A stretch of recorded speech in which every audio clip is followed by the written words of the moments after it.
say the game is getting old. Monday morning and your coffee's cold.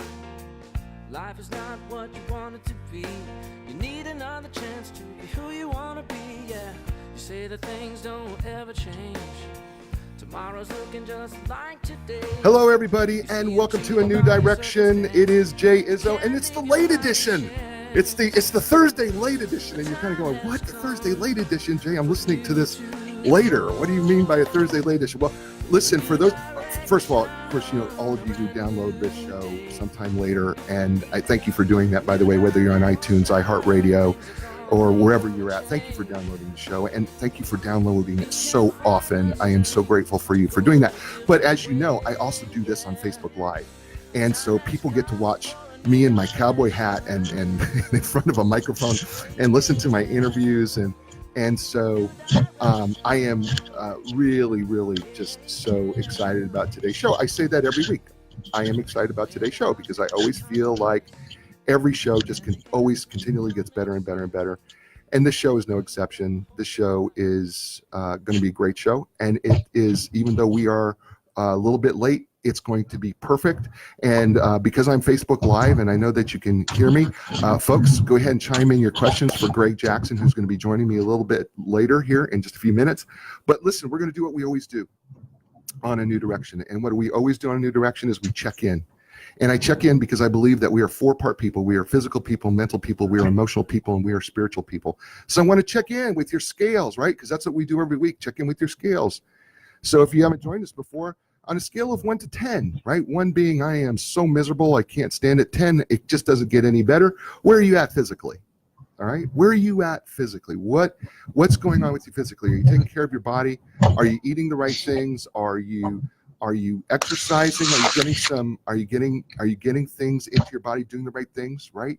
How are you doing in that? And you listen, if you're with us last week and you said last week you were 3 and you go, well, I'm still not a 10. I don't want you to be a 10. I mean, of course, 10 would be great. But what I want you to be is I want you to try to get to a 3.5 physically, right? How are you going to get from a 3 to a 3.5 or maybe to a 4 this week physically? How are you going to do that? By the way, hi, Michelle. Great, thanks for joining us. And hey, Joelle, thanks for coming back. So how are you doing physically? Scale of 1 to 10. All right. And now let's go mentally. Scale of 1 to 10. 1, you're horrible. 10, you're great. How are you doing mentally on that scale of 1 to 10? Are you learning? Are you bringing stuff into your mind that you learn? Are you learning positive things or are you focusing on negative things? What's your focus on? Are you reading books? What kind of books are you reading?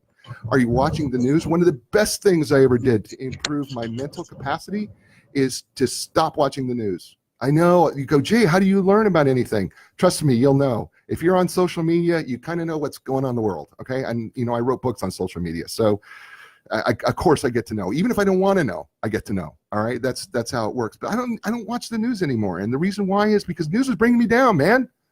Right. So it's affecting my mind mentally and affecting my outlook. Right. So I stopped doing that. And then I started filling it with really good things, started putting really good things, positive things, trying to grow, trying to learn a new language, right? Work on my right side of my brain and my left side of the brain, do some creative things. I picked up the guitar again and started replaying and learning some songs because I know that affects both sides of my brain because I want that to grow. What are you doing to make the mental side of your life better? Again, how are you moving and what are you going to do to move up this week? Third, how are you doing emotionally on that scale of 1 to 10? So emotions, right? How are you able to control your emotions or are you just letting your emotions get the best of you? What is your emotional outlook? I mean, are you able to emote with people? I mean, like when people do something bad to you, do you react in a real fierce, angry way or can you control it and maybe see another side of it? Right?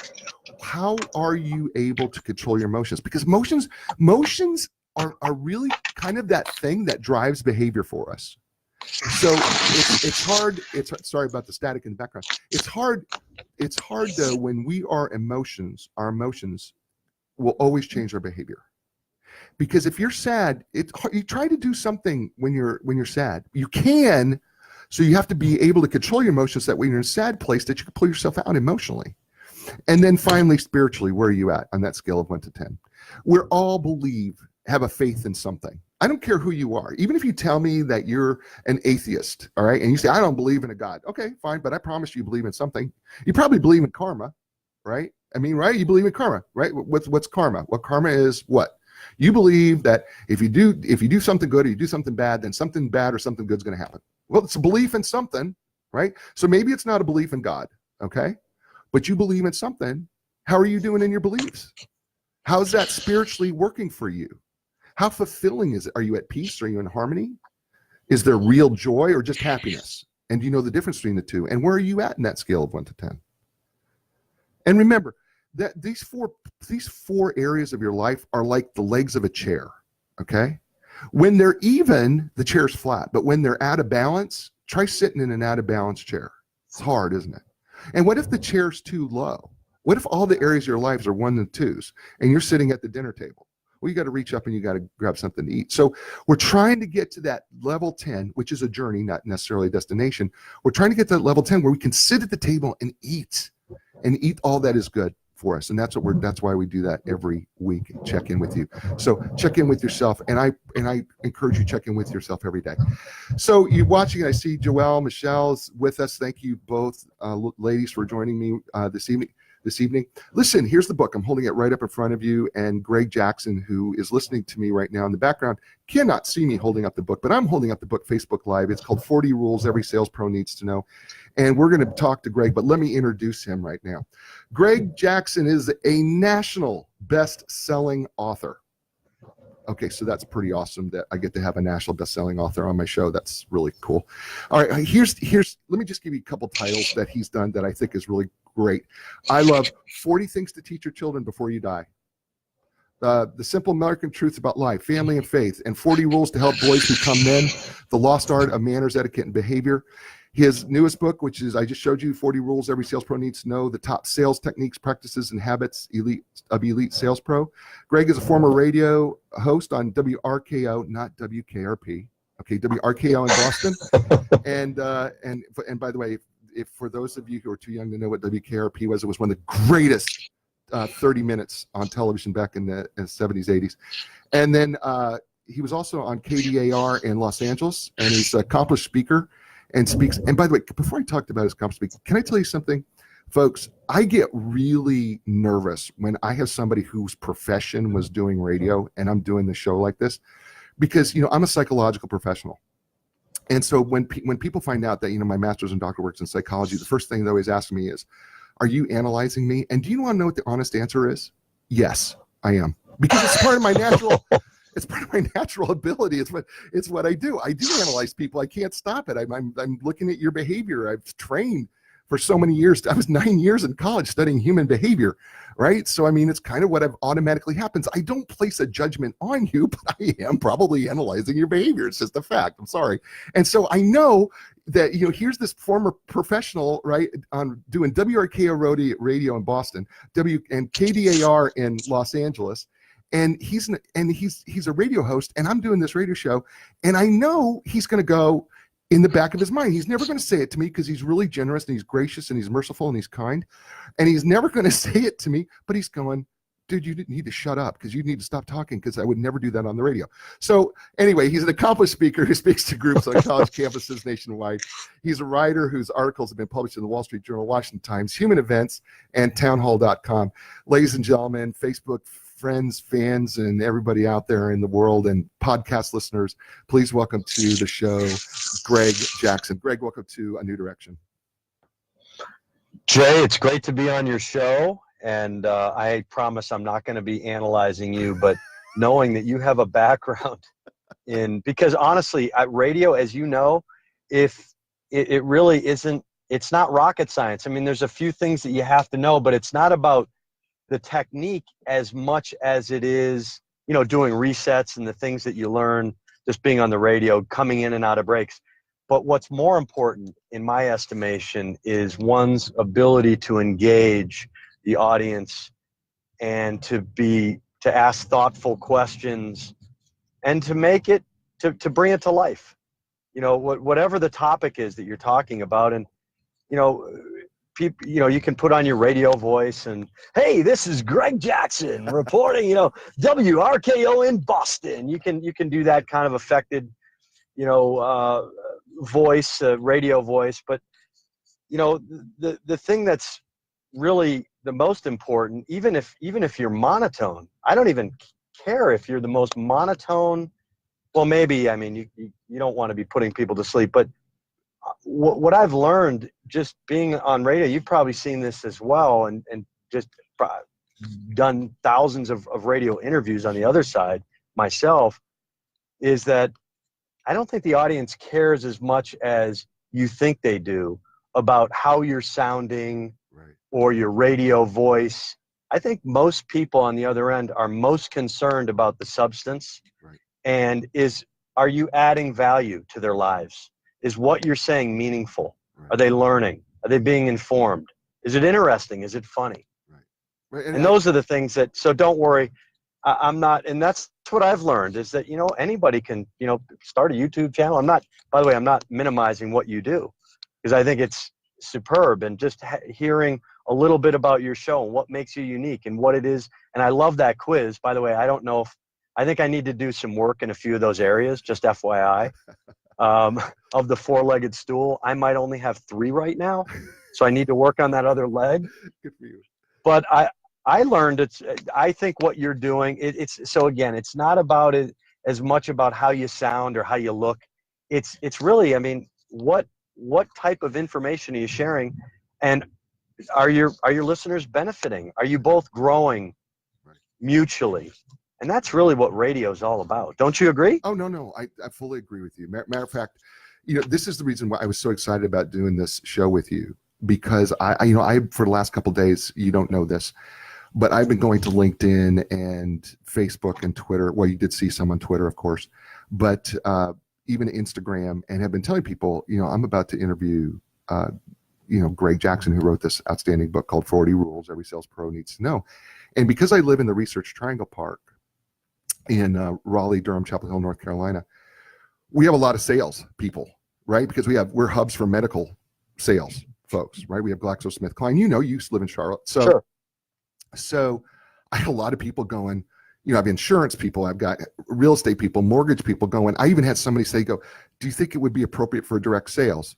And the answer is this book appropriate for somebody in direct sales? Answer would be, it's appropriate for anybody in any area of business. Sure. In my opinion, we can talk more about, the 40 rules, but yeah, absolutely. Direct sales, indirect sales, CEOs, marketing people, anybody, because the book is really more about business, obviously, and some keys, I think, for success, regardless of the industry that you're in.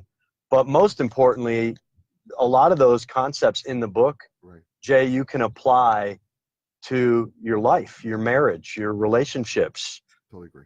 It's all about, and as you know, that's what sales is. It's the art of building, cultivating strong relationships, building trust. And so really the book is just a compilation of everything that I've learned, the most important things that I've learned over the past 25 years. I just turned 50. So since I started at the Ian J. Gallo Winery in the sales management development program in San Francisco in 1991 to the current day, 25 years of mostly medical device sales and sales management, but mostly medical device sales. And the things that I've learned, more so from, definitely some successes, but a lot of the tough lessons, as you know, Jay, you learn from the mistakes that you make. And that's the goal of the book, is really to help, shorten the learning curve for people, especially people that are new in business, sales, younger people, or even people that you've been in it for, most of your life. You've been in business and you're just looking to improve. Even if there's only a couple of nuggets in the book, that might make the difference in your business and your relationship. That's why I wrote the book. It's awesome. By the way, we're talking with Gregg Jackson here on A New Direction, and thanks, by the way, Paul Fitz, thanks for joining us on the show. I saw that you joined us as well. I need to do a little cleanup here, because I didn't tell you that today's show is brought to you by the La Jolla Writers Conference. October 26th through 28th at the Hyatt Regency in La Jolla, California. Whether you're an aspiring author who has yet to put a pen to paper or someone intent on writing a book to augment your business, a writer on the cusp of submitting to agents, or someone who wants to know more about the different and ever-evolving methods of publication, the La Jolla Writers Conference is the conference for you. It's been around for nearly 20 years. It's a totally intimate community. It's put on by Strategies PR, Antoinette Kuritz, her husband Richard Kuritz, and Jared Kuritz. They're also publicists, but I'm telling you there's only 200 people allowed to actually go to this conference. There's going to be literally 70 best-selling authors at this conference, and the class size is like 1 to 5. And so I'm just telling you, this is a great conference. Again, it is October 26th through 28th. You're going to want to check out this conference. It's considered of the 1,600 writers conferences across this country every year, it's in the top 84. So it's a conference that I'm telling you is going to make a difference for you if you want to get into this crazy business that Greg and I are in, which is called writing and publishing and stuff like that. It's a crazy business.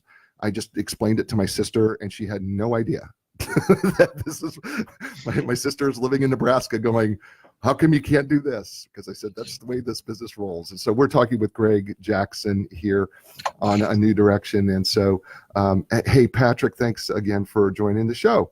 And so, Greg, let's talk a little bit about sales, right? Because one of the things that the first question that came to my mind was, is the difference between somebody who's in sales and someone who's a sales professional. Because there's a lot of people, because I cannot sell a blanket to a naked Eskimo in January. Okay. I just can't, it's just not in me to do that. I just can't do that. And hopefully I didn't say something wrong there, but I hope people get the picture that I just do not sell well. And I've never been that guy who's been able to do it. But my wife is a sales professional, but I don't really know how to define that. How do we define somebody who's in sales versus somebody who's a sales professional? Well, a sales professional is anybody that gets paid to sell a good or service. Okay. They're a sales professional, right? Okay. And I wouldn't sell yourself short, by the way, because I think that you might fit that category. We can talk a little bit more about that later, but you are selling a good or service. You have to have advertisers. You're selling concepts. You're selling philosophies. You're selling a way to go about doing life better. If I could, use that phrase. Sure. But a sales pro, as defined in the book, and that's what the book's all about, is how to become a pro. To me, a sales pro is really the top 1%. They're the upper echelon of sales professionals who consistently win the awards, overachieve their sales quotas, their sales plans. They're just consistently successful. Of course, we all have our ups and downs. You have your blips, you have your slow months. But for the most part, the pro is the one who does a lot of the things in my book, not all, it's not an exhaustive list, but I think it's a pretty darn good list. Again, I'm pretty bias on that because I wrote the book, but at the end of the day, I think it's a good starting point. And I think that the true pro is the one who, and by the way, a lot of the things that we're going to talk about in the book, it's not rocket science. Right. A lot of the things in this book are things that people do and they're easy, but the thing that differentiates the pro from the professional is that they do it more consistently. Right. They do it every day. They're disciplined. I believe USC, I don't know, are you a college football fan at all? I am 6 feet 5 inches tall, 260 pounds, and played college football. Yes. Okay. Then that answers it. I saw your picture, so I didn't know you played, but I'm a huge Michigan fan. I grew up in Michigan, and so if you think about, Michigan used to play USC a lot in the Rose Bowl. Well, USC ran basically 3 major plays back in the day. I'm talking about, late 60s, early 70s. What did they have? Student body right, student body left, and up the middle. And you knew they were coming. Dude, absolutely did. The defense knew that it was coming. And I'm not saying they didn't have other plays, but that was their major playbook. Yeah. Okay, student body left, student body right, up the middle. And it was basically a game of Russian roulette. If you're on the defense, you don't know if O.J. Simpson's coming around, or I don't know who else they had. James White. He was good. They had a whole stable of great running backs there. But the main thing was that what made that program, and by the way, Vince Lombardi, Green Bay Packers, same thing. They only ran a few plays. Yeah. But Vince Lombardi's whole thing was, it's all about what was the old saying? Practice doesn't make perfect, but perfect practice makes perfect. Right. They ran those plays so perfectly in practice that it became second nature, and then it was almost impossible to defend because the plays were so well executed.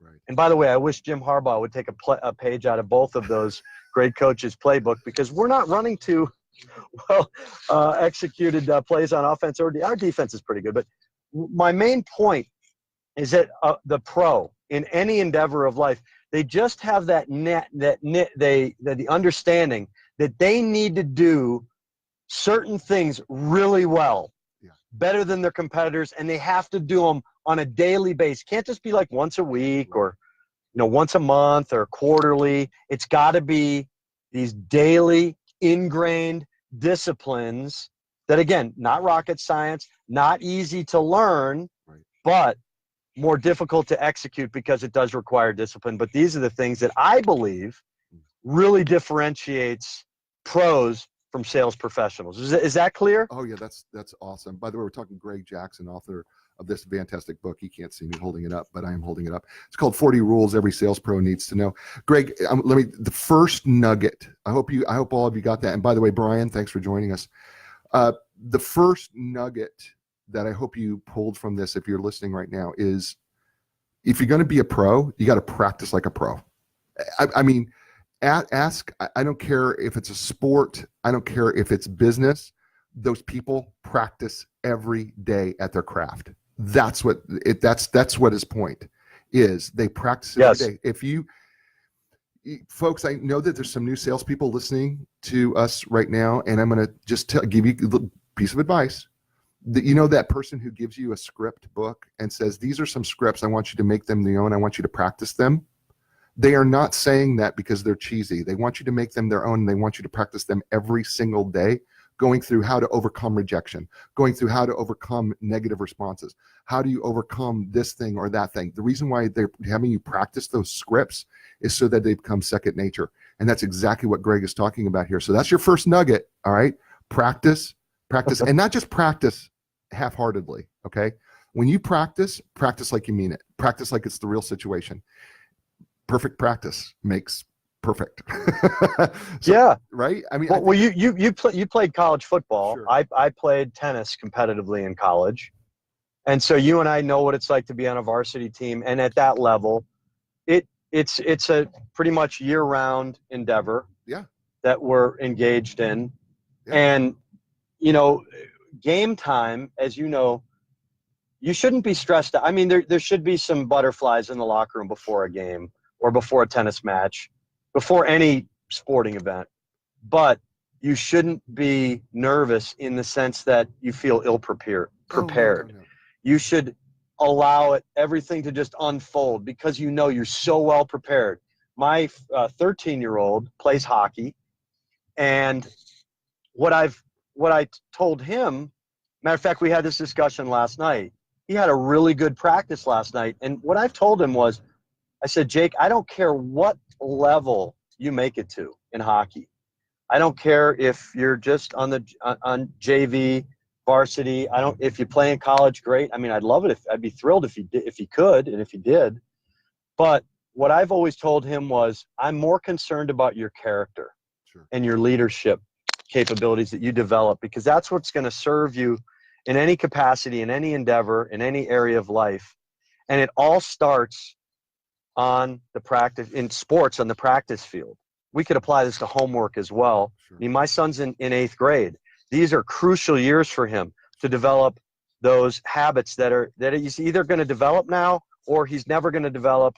And it's going to be really tough, as you know, to develop some of those personality traits, character traits, self-discipline at a later age. These are the most important years.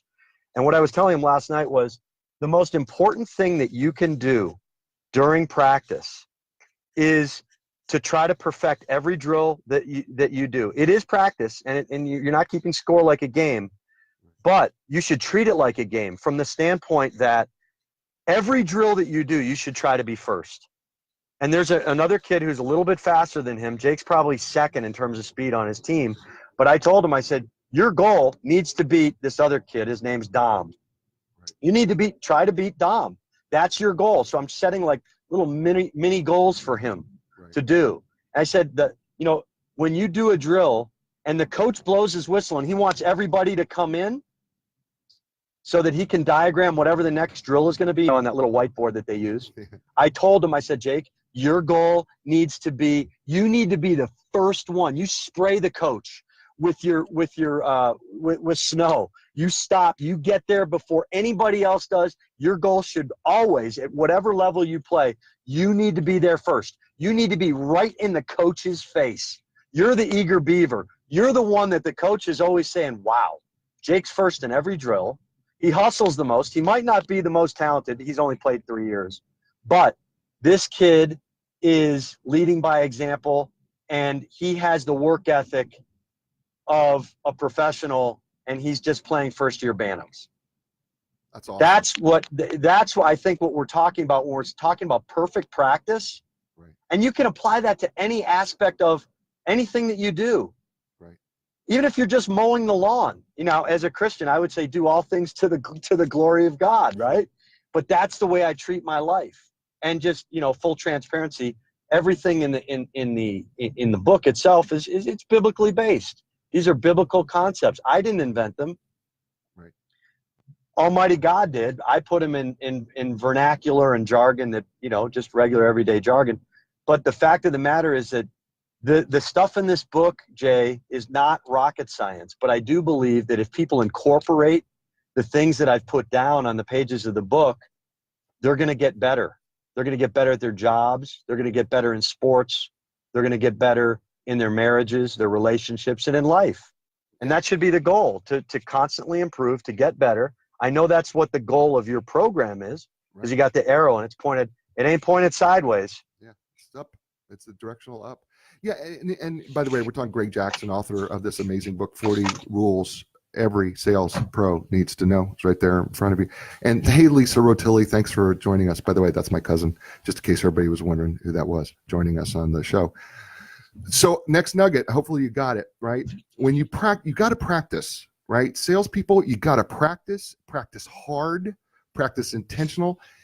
And the other thing I pull from that piece that Gregg just emphasized here in his example with his son, the other thing is, you got to set up little goals for yourself, okay? Because, if working hard doesn't come naturally for you, then do it incrementally.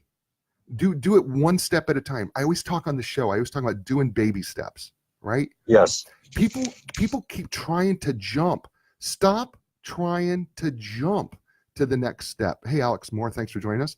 Stop trying to jump to the next step. Just take a baby step to your next step. Little increments get you there, right? And it can be the little things. Be responsible with what you've been given. If you're the last or the bottom person on a salesperson, well then you know what? Make your goal that you're going to get to the next person. Not be the number one. Just get above the next person above you, right? That's part of it. And I this book, by the way, let me tell you what's great about this book, because the book's genius, Gregg. The book is genius. And let me tell you why I feel like this book is so genius. First of all, it's 40 rules, right? This isn't a story. This isn't some long explanation. It's literally 40 rules that literally say on the rule, that these 40 rules that he lays out here in this book, literally he lays it out. They're one page. By the way, they're no longer than one page. Short book. People don't have time for 500-page books on sales. No, this is a short book. I mean, it's literally 40 pages long. It's literally, I mean, okay, unless you read, unless you count like the dedication to his wife and, some of the other stuff, right? Literally the meat of the book is 40 pages long. Okay. And so, And at the end of each one of these little beautiful little rules, he asks a question. Something like, well, are you doing it? Or what are you doing about it? Are you going to do anything about it? And it's really, really, really cool. Matter of fact, we were just talking about this is rule 29. Set 1 to 2 minor goals daily and accomplish them before noon. Yes. You notice that's rule 29. Notice he doesn't say set 1 or 2 major goals every day and then fail at them miserably. Right? He says, hey, Jay, I'm good at that one. I'm great at that one. Yeah, no, so I mastered that one a long time ago. I know, I get it, because sometimes we want to bite off more than we can really chew, and we're very, very good at doing that.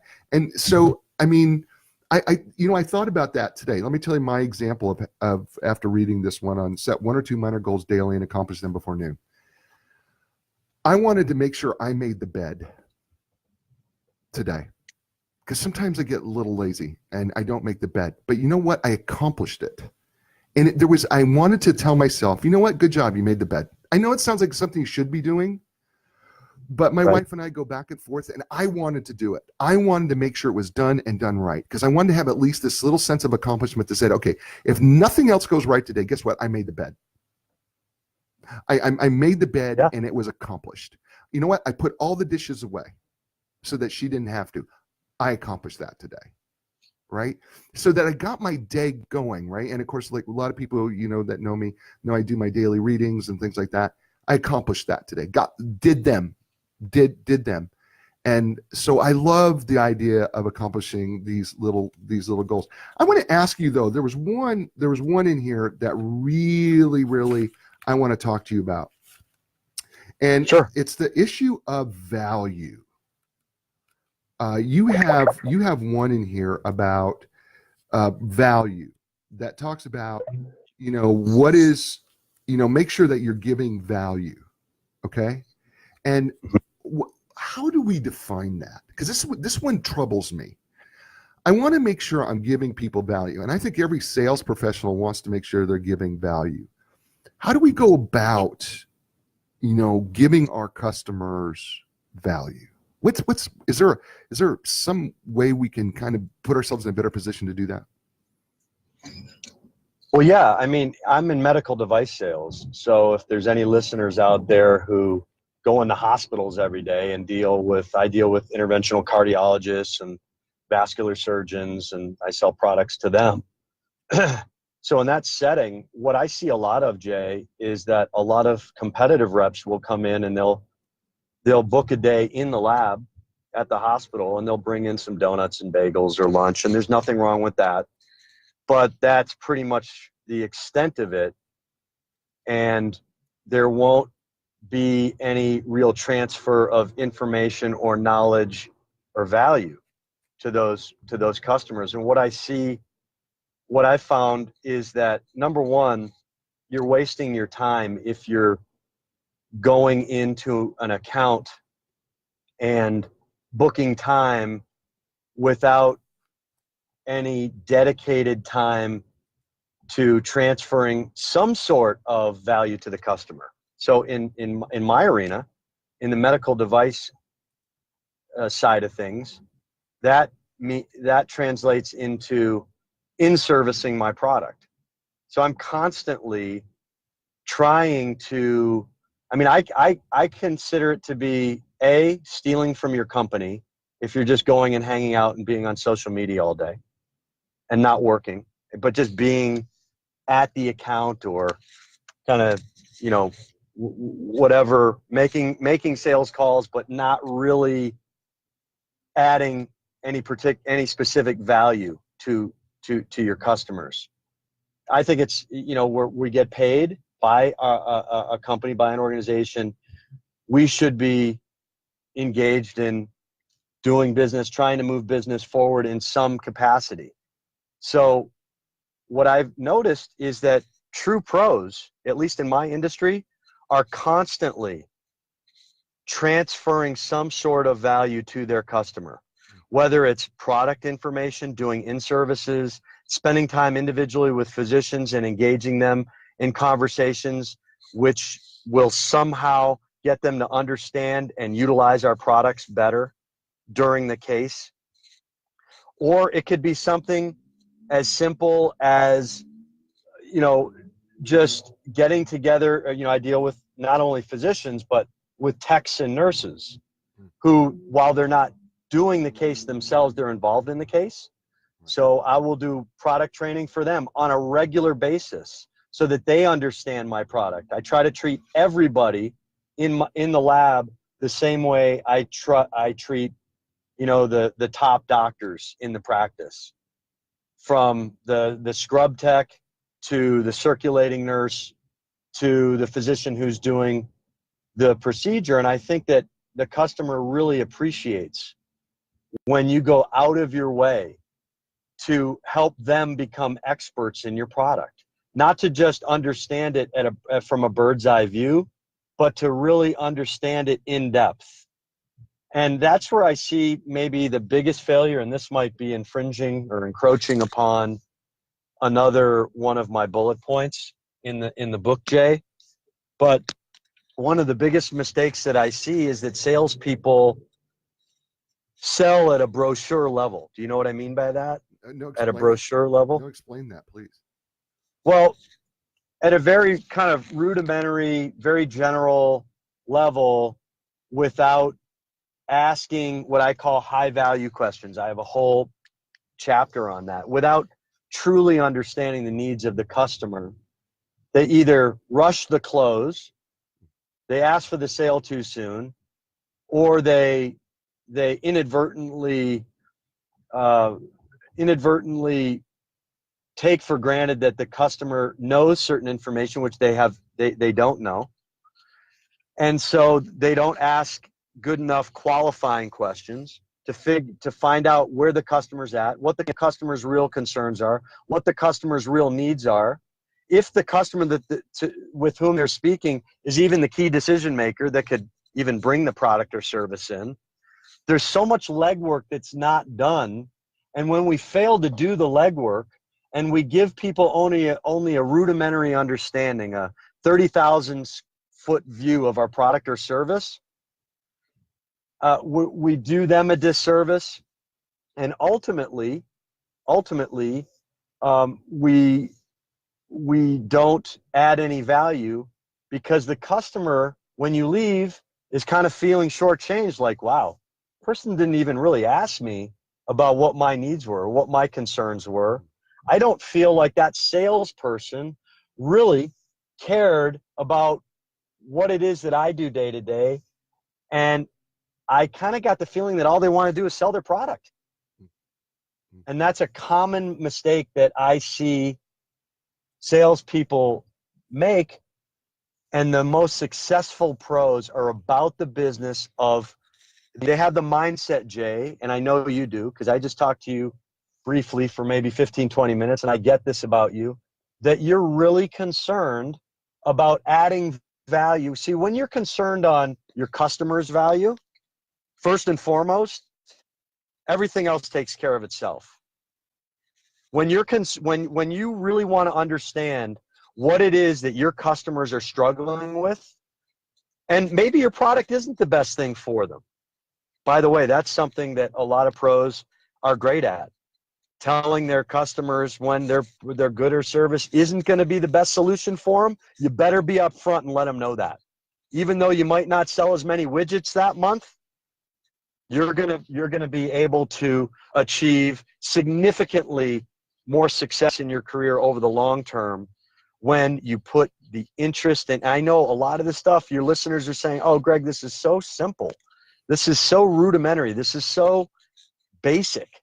But I'm telling you, I've been doing this for over 25 years, and you wouldn't believe the number of people that come up to me and say, Gregg, thank you so much for spending an hour with our group and asking the questions you did and really going deep with us to try to find out really what our needs and concerns were, and really detailing your product really thoroughly so that when you're not around, we can feel confident treating patients with it. And that's, Jay, as you know, doing what you do, when people give you that type of feedback, that's when you really know that you're at the top of your game. Not perfect by any stretch of the imagination, but at the top of your game, because you know you are looking to add value to other people's lives, to make them better, in whatever it is that their job is. And when the pros know how to do that, and the pros know that when that's the main focal point of their day every day, they know that they're going to be successful in the long run consistently. That's awesome. We're talking. I just had major diarrhea of the mouth, and one of the rules is to listen twice as much as you speak. So I just totally violated that one. Well, you're supposed. And I apologize to you and your audience. No, you're supposed to be the one talking, not me. I'm not supposed to be talking. I'm excited. I'm excited about this stuff. No, I know. Yeah. And I'm excited about this stuff. Yeah, I know. I hear your. So it's passion. Yeah, I hear it, and that's why I'm holding up the book again so everybody can see it. 40 rules every sales pro needs to know. You need to get this book. It's not all that long. It's a great book. We're talking to Gregg Jackson, a best-selling author who wrote this book. This is his latest book. I'm telling you, you know what you need to do with this book? Let me tell you something you need to do with this book. As I'm holding it up here in front of my face, you need to take this book, folks. You need to buy one for yourself, and then I would buy one for other people, because while it is a sales book, I get it. Well, it can be. Listen, I'm married. As most of the people, many of the people who are listening to the show are married, or you're dating, or whatever your situation is. Can I tell you something? You're having to sell yourself. Okay, you're having to sell an idea. You're having to sell yourself to your spouse or whatever. Absolutely. I know that sounds weird to say that, but it's really, really true. I mean, if you don't think you negotiate with your spouse, you are so wrong. We negotiate all the time. So, why not do it right? Right. I love, we're going to talk about, because he alluded to it, but I need to do this because we're at this point in the show where I need to talk about who's sponsoring today's show. Today's show is sponsored by the La Jolla Writers Conference. By the way, just to find out more information, you can go to La Jolla. By the way, if you don't know how to spell La Jolla, it's LAJOLLA, writersconference.com. So, each year since 2001, Strategies Literary Development and PR produces the La Jolla Writers Conference. It's a labor of love for them. It's a kind of a pay-it-forward gathering, teaching the art and craft and the business of writing to aspiring writers and at all levels. So the conference is non-commercial, it's informal, and it's intimate with a maximum of 200 attendees. The entire faculty and staff, including the best-selling authors, publishers, agents, screenwriters, writing, and PR experts, are all volunteers and are available all weekend, providing over 70 classes to choose from. So it's October 26th through the 28th, and it's at the Hyatt Regency in La Jolla, California. I really, really suggest that if you're aspiring to be a writer, if you're aspiring to be someone who wants to write, I really recommend that you really check out this conference. Again, it's La Jolla writersconference.com. It's a great conference, and I really highly suggest that you really take advantage of it.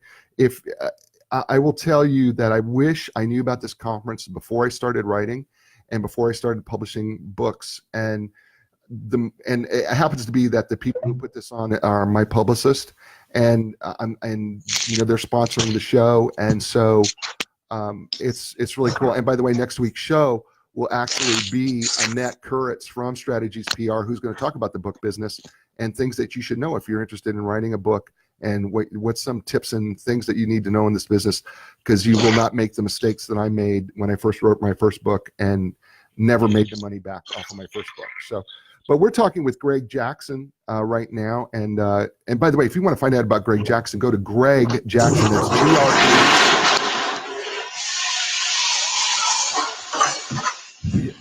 Hopefully Gregg is okay. I'm assuming he's okay there. It sounded like maybe Gregg fell off a chair. But Sorry about that. I just hooked up my earpiece. Okay, that's okay. A little static. Sorry. No, that's all right. We want to make sure you're okay, because it sounded like you actually fell down and onto several pots and pans. Gregg is. Sorry about that. No worries. So if you want to find out more about Gregg Jackson and the books, it's Gregg, Gregg, Jackson, Jackson, and it's greggjackson.com. Remember, it's Gregg, Jackson.com, and you can find out more about his books. Also, for all you Twitter fans out there, he is absolutely active on Twitter. You can find him at Gregg, Greggm, the letter M, Jackson, Jackson. You can find him at Gregg M. Jackson on Twitter if you're interested in following him there as well. So, Gregg, let's talk about, I want to talk about something that you kind of alluded to here, and I know that we're getting close on our time because I'm looking at the clock here and it's saying that we're getting closer and closer. But I want to talk to you about something that you alluded to, and that is focus on your customers' pain points. And here's why I want to ask, and it's number 12. The reason I want to ask you about focusing on a customer's pain point, because I think we get concerned sometimes as salespeople that if I focus on people's pain, that's going to be a problem for me, because then if you're talking about their pain and their issues, then they aren't going to want to deal with somebody, because that's not a happy topic to talk about. But that's not really what you're talking about, is it? No. And would you mind if I read it? Yeah, no, go ahead, please do. Or unless you want me to read it. If I read it? Yeah, go ahead, read it. It's just short, and then we can discuss it. Sure. So number 12, and thank you, Jay, for pointing that out. It's one of my favorites. Focus on your customer's pain points. If you have not adequately addressed this for your customer, chances are you will probably not get the sale.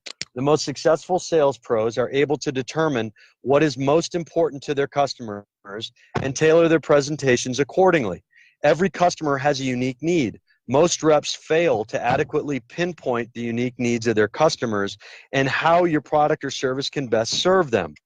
The best sales pros ask the right questions to identify unique needs and pain points to most effectively customize their sales presentations accordingly to best meet those needs and alleviate those quote-unquote pain points. And then I ask the question, are you doing this?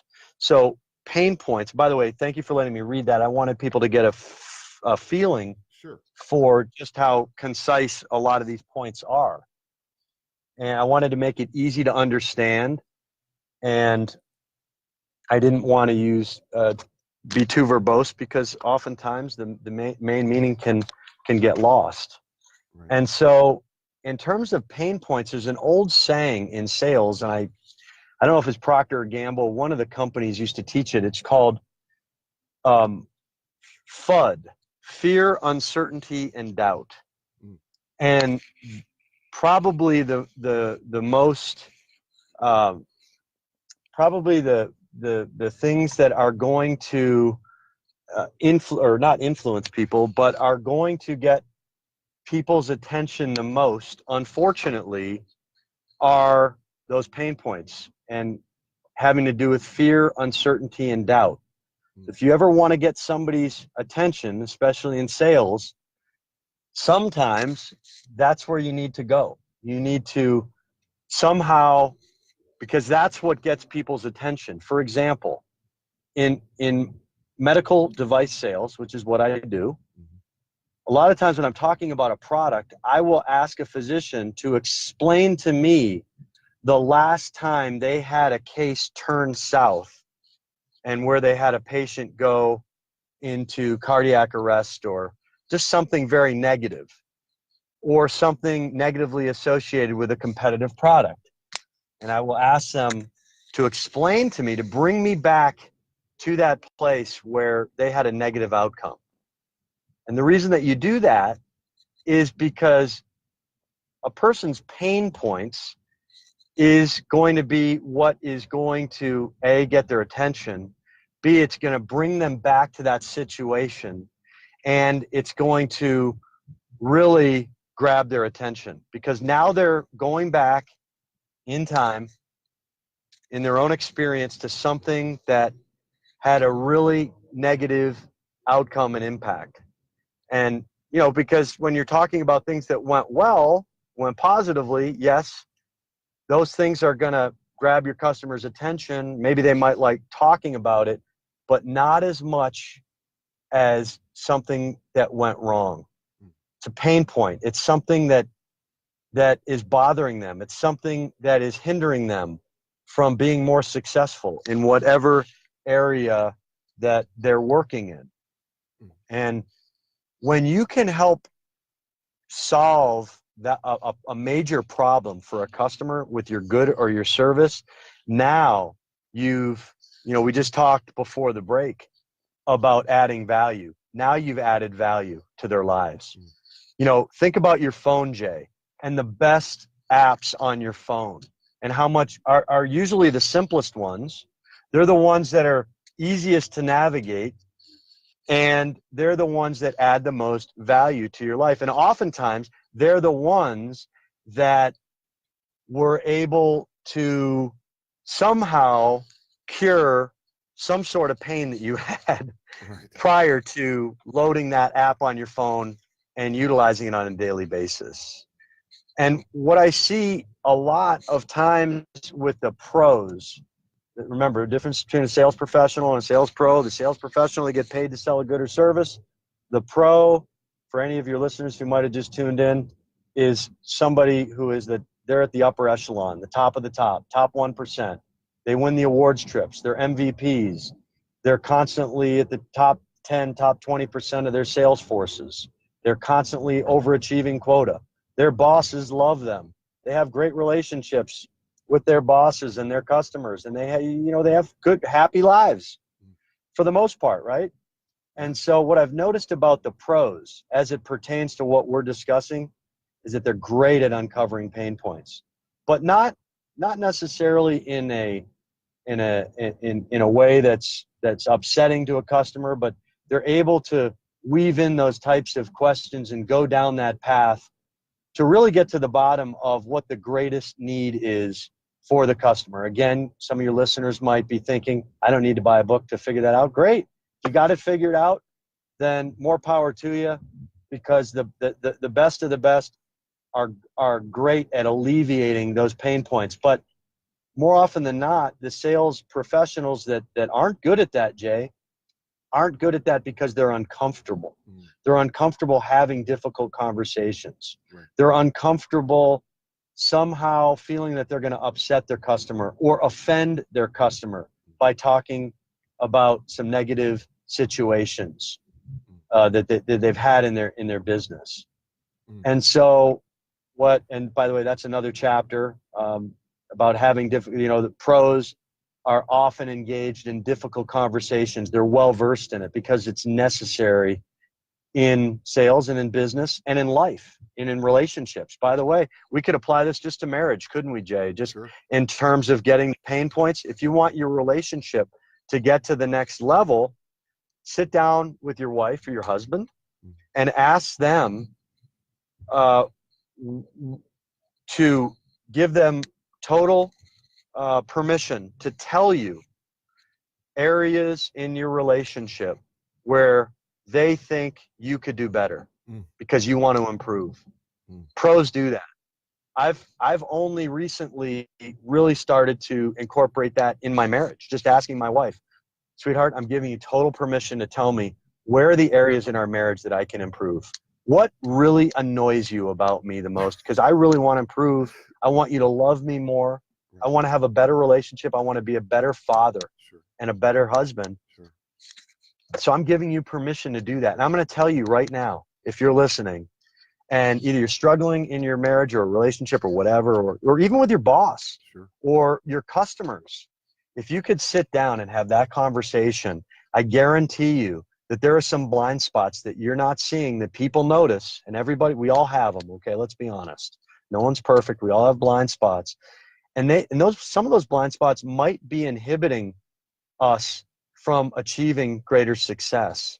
What I've realized, Jay, is that when we give certain people, and this isn't something that you ask, acquaintances, right?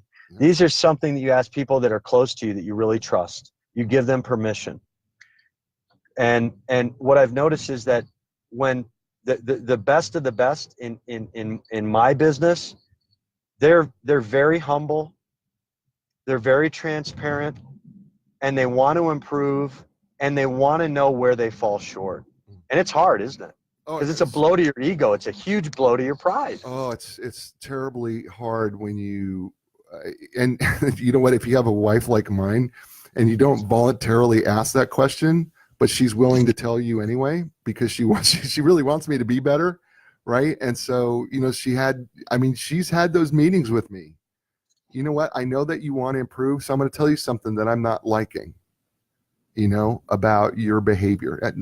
It's not, listen, it's not the small things, it's not like, could you put the spoons in the, dishwasher when you're done with them? It wasn't stuff like that. But I mean, things in my character that she saw were slipping the wrong way. Right.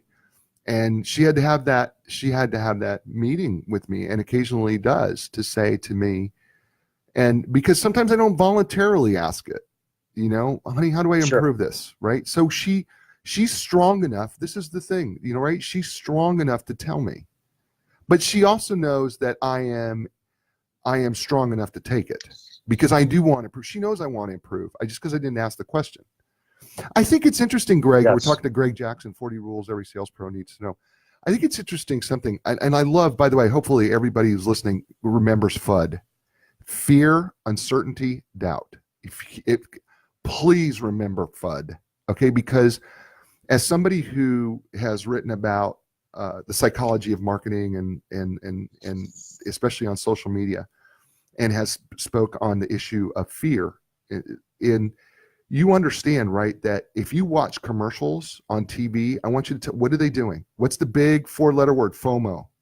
Fear of missing out.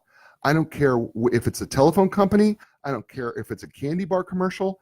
They are literally playing into this idea of there's a fear or uncertainty or a doubt that you don't have this, aren't going to have this, or you're going to be this way or be that way, to pull you into draw into the product or their service. And folks, I think I love what Greg is saying here, because when's the last time you actually really studied your client or customer that's sitting in front of you? And if you're a real estate person, and I know I got real estate people listening to me right now and watching live here on Facebook, and thank you for doing that. But right, that you probably have not had the conversation, or were not listening clearly enough, this is their fear about real estate people. This is their fear. This is their uncertainty about the real estate process. This is the doubts they have when it comes to buying or selling a home. When have you asked those questions? When have you asked them about what they're afraid of? When have you asked them about their uncertainties? When have you asked them about their doubts? Those are great questions that you should not be afraid of, which leads him to saying, you got to have these difficult conversations, because you can't add value without knowing people's fears, uncertainty, and doubt. Because if you know because once you know those things, and this is what Greg's saying, once you know those things, then you're guaranteeing value when you fulfill them. Dudettes. Absolutely. Dudettes, think about it. You're now ahead of the game, because now it's, I remember writing in Got Social Mediology, and it's a book I wrote, Greg, and I remember telling people from the very beginning, it's not about trying to sell anything. It's about developing a relationship where the person knows that I am trying to learn everything about them as a person first before I have sold them anything. Because when I know that I've created the relationship, then it makes it so much easier to say, I've got something for you, and I know that this will enable you to be more successful, and so that I can reduce your FUD, right? Because the FUD factor. Absolutely. Greg, let's write a book called FUD Factor. Well, no, you just written it. That's your book. You're going to write. I think we need to write a book called FUD Factor. I love that. And by the way, we're talking Gregg Jackson. What a great book. I'm telling you, folks, go to Amazon. Would you please buy the book?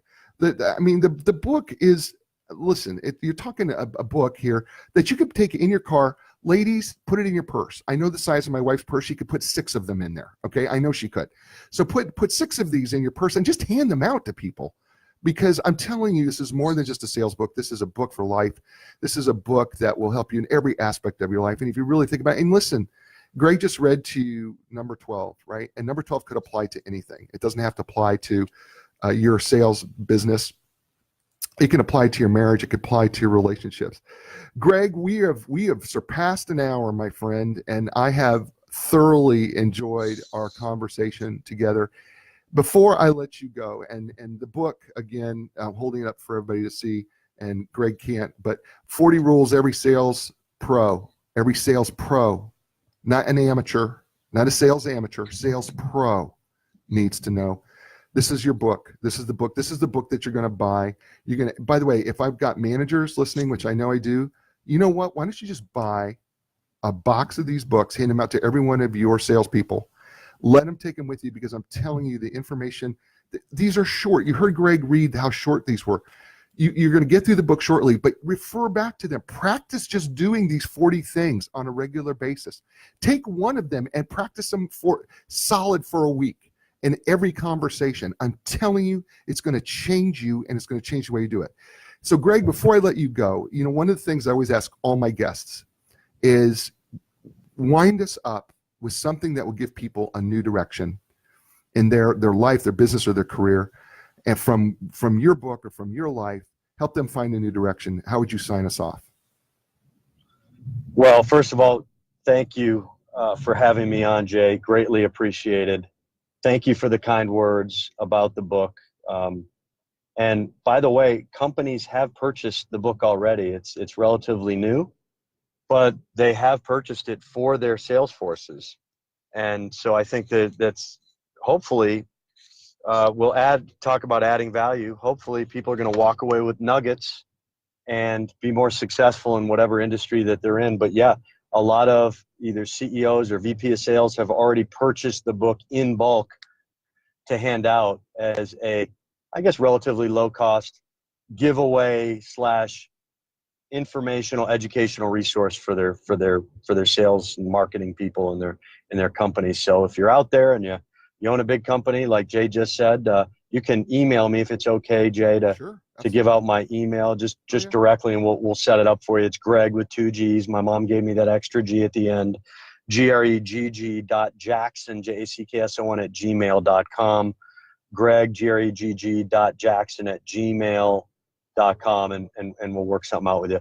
But to answer your question, I could probably talk for about 5 hours on in response to that very insightful question.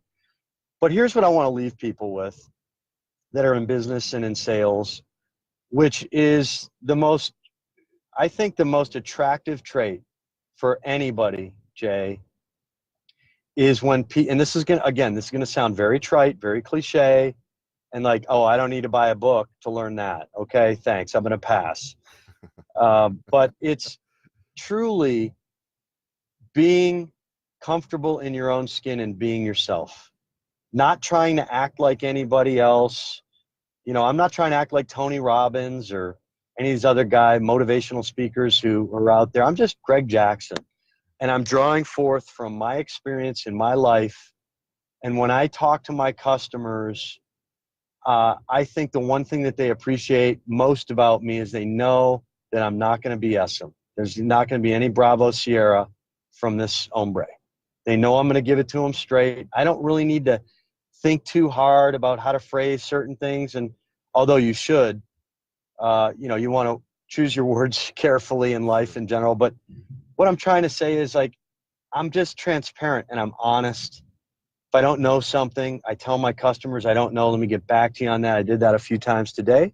It's not the best place you want to be, but I think ultimately, if you want to be successful in business and in life, the greatest thing that you can start doing tomorrow is stop trying to be somebody else. Stop trying to model your approach and your conversation and your tone based on something that you might have seen or heard other people do. Don't be afraid. It's the most attractive quality. And especially when you don't know something, I think if you want to go up, the best way to go up is to go down. And what I mean by that is, again, just to steal something from the good book, that God opposes the proud, but gives grace to the humble. And one thing that I've learned is that we're on our knees, and I'll use another biblical reference. Jesus washed the feet of the disciples. And when we're about the business of adding value to other people's lives, serving others, humbling ourselves before others, being totally transparent and frank with others in our relationships, sky's the limit. The sky is absolutely the limit. And that's when I believe that we're truly at our best is, what did Paul say in the Bible? Hopefully I'm not sounding too preachy here, but Paul said, when I am weak, then I am strong. And what I've realized is that it's not the Glenn Ross approach in sales or boiler room. Get them to sign on the line that is dotted. Remember that line? Anybody who's seen Glenn Ross? ABC, always be They closing. always be closing. By the way, that's not true. I have a whole section. Don't always be closing. Right. That's in the book as well. So a lot of these things are iconoclastic and very contrarian in a lot of ways. But look, the bottom line is that's funny in the movies, but that's not really how to be successful consistently in life or business or sales or relationships. It's exactly the opposite. It's exactly the opposite.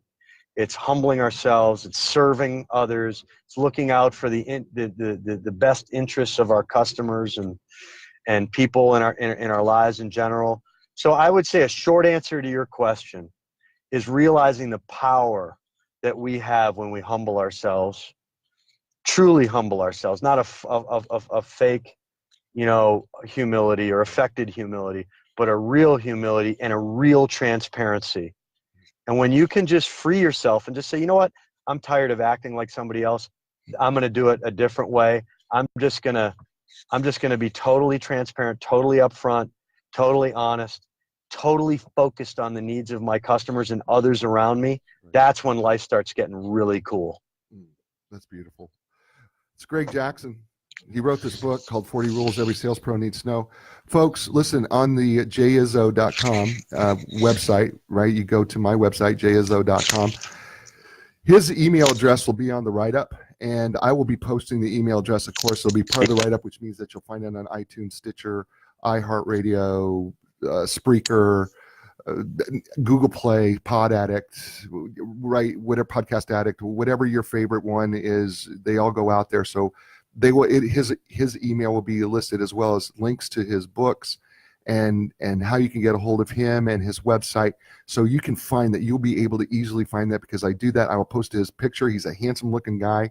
He doesn't look 50 at all. I think he's probably lying when he says he's 50. As a matter of fact, I'm pretty sure of it, because he looks like he's probably closer to 35.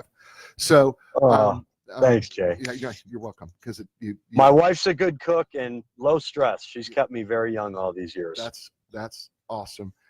So, ladies and gentlemen, listen, I have thoroughly enjoyed the show, and I hope you have too. I've been watching comments on Facebook Live, and again, folks, if you want to join us on Facebook Live, please do. Remember, it's www.andfb.com.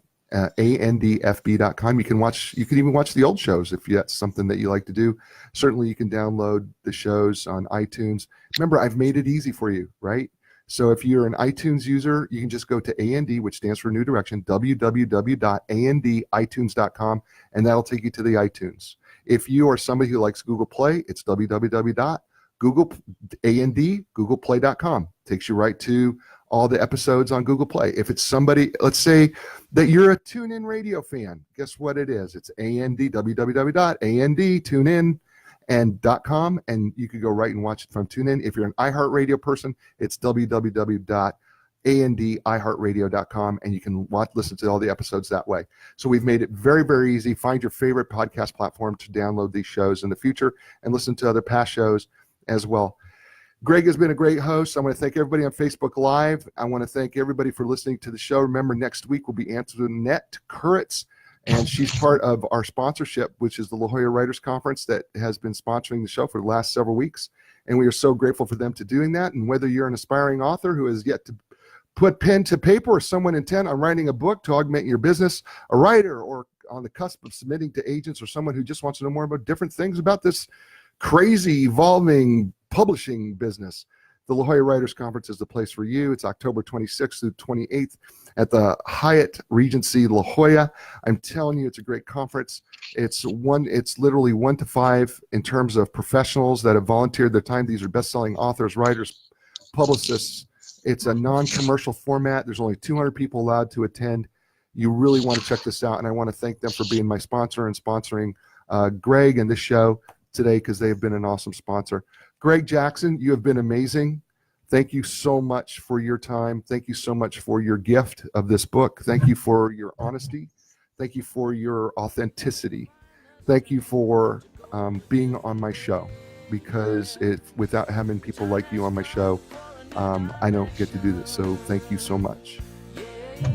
Well, the pleasure and the joy and the honor was all mine. You're a true pro at what you do, Jay, and let's do it again sometime. It was awesome. Thank you. When you lost your confidence and the answers don't make sense, you got to keep your hope alive. You got to know you can survive. This is your time to fly. A new direction, a brand new day. A new direction, things are gonna change. You can find the strength to go a different way, yeah. The time has come. Your dreams will take you places